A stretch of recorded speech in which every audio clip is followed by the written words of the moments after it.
नमस्कार, मैं एस के राजीव। आप देख रहे हैं न्यूज़ 22 स्कोप। दरअसल में हम लगातार पान समाज के मुद्दे को उठा रहे हैं और इस वक्त हम मौजूद हैं पटना के मिलर ग्राउंड में। और आप देखिए यहाँ पर कि पान समाज के द्वारा जो है वो बीपीएससी अपने तुगलकी फरमान को वापस लो। तो बड़ी संख्या में जो यहाँ पर युवा है वो यहाँ पहुँचे हुए हैं। यहाँ देखिए पान सत्याग्रह है, ये निवेदक अखिल भारतीय पान महासंघ सभा है, ये इसके द्वारा जो है ये किया जा रहा है। भाई साहब, क्या है ये, क्या आप लोग कर रहे हैं? बीपीएससी की मांग को अपना ले रहे हैं वापस कराने के लिए। क्या बीपीएससी ने क्या किया है? कुछ गड़बड़ी हो रहा है। बीपीएससी ने हम लोगों का, ठीक है, सबसे पहले बात, हम लोग तैयारी का छात्र हैं, ठीक है। विज्ञापन पुराना है, 2023 की विज्ञापन है। हम लोग आवेदन किए थे एससी कोटा में। हम लोग पान समाज एक चिट्ठी निकाला, सुप्रीम कोर्ट हम लोग हार गए। इसलिए हार गए कि हम लोगों का नेता वहाँ नहीं है। हम लोग शुरू से पान हैं। हम लोग एससी कोटा में आज 70 साल से वंचित रखा गया हम लोगों को।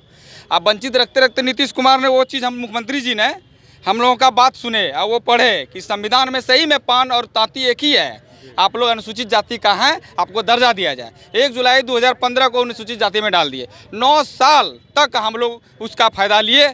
आज भी हम लोगों से छीना गया है, वापस वो ले लिए। और बीपीएससी 12 तारीख को चिट्ठी जारी करता है कि नहीं, आप ओबीसी 1 हैं, 1 का सर्टिफिकेट बना के अपलोड करें, जबकि पुराना वाली है। ये नियम जो है नया विज्ञापन में लागू किया जाएगा, ये नहीं कि पुराना में। बीच में आप इधर उधर नहीं कर सकते हैं छेड़छाड़। इसलिए हम लोग जो सत्याग्रह करने जा रहे हैं। क्या लगता है कि सरकार जाति कर रही है आप लोगों के साथ? बिल्कुल, ये हम लोग के प्रति सरकार एक 78 सालों से हम लोग को बहुत पीछा कर रहा है। सरकार ये हम लोग को जो अधिकार मिलना चाहिए 78 साल पहले, वो माननीय मुख्यमंत्री नीतीश कुमार द्वारा 1 अप्रैल 2015 को हम लोगों को अनुसूचित जाति में दिया और उनका हम लोग लाभ लेते रहे।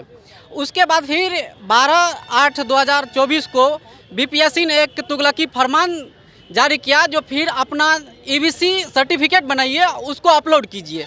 जो कि हम लोग पढ़ाई कर रहे हैं, हम लोग एससी से अपना पढ़ाई किया, फॉर्म भरे हैं। अब कहिए जो जो कर रहा है वो कैसे हम लोग करेंगे? आधा प्रक्रिया पूरा फुल हो चुका है, अब फिर कर रहा है। एक बड़ा सवाल है कि सरकार ये कह रही है कि भाई तांती और जो तत्वा है इसको सुप्रीम कोर्ट ने विधिवत ईबीसी में शामिल कर दिया है, और सरकार ये कह रही है कि इसमें अब तो हम चाह के भी कुछ कर नहीं सकते हैं, चूँकि तो सुप्रीम कोर्ट का आदेश है। देखिए सर, एक्चुअली सुप्रीम कोर्ट जो आदेश है, हमारे जो वकील रखे थे उन्हें मजबूत पक्ष नहीं रख पाए सुप्रीम कोर्ट में। 1967 का जो आयोग है मेरा, उसमें स्पष्ट शब्दों में किया गया है, पांच जाति को जोड़ा गया, जिसमें सभी लोग एससी में हो गए, लेकिन ताती तत्मा हमारा एससी छूटा रह गया। उसमें स्पष्ट कहा गया कि ताती तत्मा पान समाज के लोग हैं। तो हमारे जो वकील थे वो मजबूत नहीं थे। हमारा विधायक, हमारा संसद भी नहीं है कि हमारी बात को सरकार तक पहुंचा सकती है। यानी हम लोग कहीं न कहीं पीछे हैं, तो अपने ताकत की कमी से, जबकि हमारी संख्या और हम लोग निचले स्तर से सेकेंड स्थान पर है, जबकि हमारी जाति जो है निचले स्तर से सेकेंड स्थान पर है। तो हमें एसी मिलना चाहिए। अब जो है एसी हम लोग रह गए 10 साल, इधर बीपीएससी या अन्य परीक्षा जो संस्था है वो निकाल रही कि नहीं, अब आप लोग जो है एसी में नहीं रहे, जबकि नियमता कहता है कि शुरू से अगर आपका वैकेंसी निकला है तो एसी में है कैटेगरी में, तो आपकी बहाली एसी में होगी। ये इसीलिए हम लोग सारा सत्याग्रह शुरू किए हैं और आईपी गुप्ता के नेतृत्व में ये सत्याग्रह चलेगा। ये सत्याग्रह तब तक चलेगा जब तक कि हमको न्याय नहीं मिलेगा, यानी एसी हम लोग नहीं होंगे। चलिए, तो देखिए बड़ी संख्या में यहाँ पर ताती तत्वा और पान समाज के लोग जुड़े हैं। और देखिए यहाँ पर हम आपको दिखाना चाहेंगे कि लिखा हुआ है कि बीपीएससी की सभी तलवार पान क्षेत्र के गर्दन पर वार बारंबार, बीपीएससी अपने तुगलकी फरमान वापस ले, पान सत्याग्रह की आग्रह। तो कहीं ना कहीं से जो सरकार की तरफ से इन लोगों का ये कहना है कि सुप्रीम कोर्ट जो है वो कहीं ना कहीं से एक आदेश जारी किया है, और उस आदेश में जो ताती तत्वा समुदाय के जो लोग हैं उनको विधिवत शेड्यूल कास्ट से हटा करके और ईबीसी में डाल दिया गया, और इसी को लेकर के ये लोग प्रदर्शन जो है वो कर रहे हैं। तो देखिए बड़ी संख्या में है। हालांकि ये कहा जा रहा है कि जब तक ये सत्याग्रह ये तब तक चलेगा जब तक सरकार इनकी बातों को मान नहीं लेती है।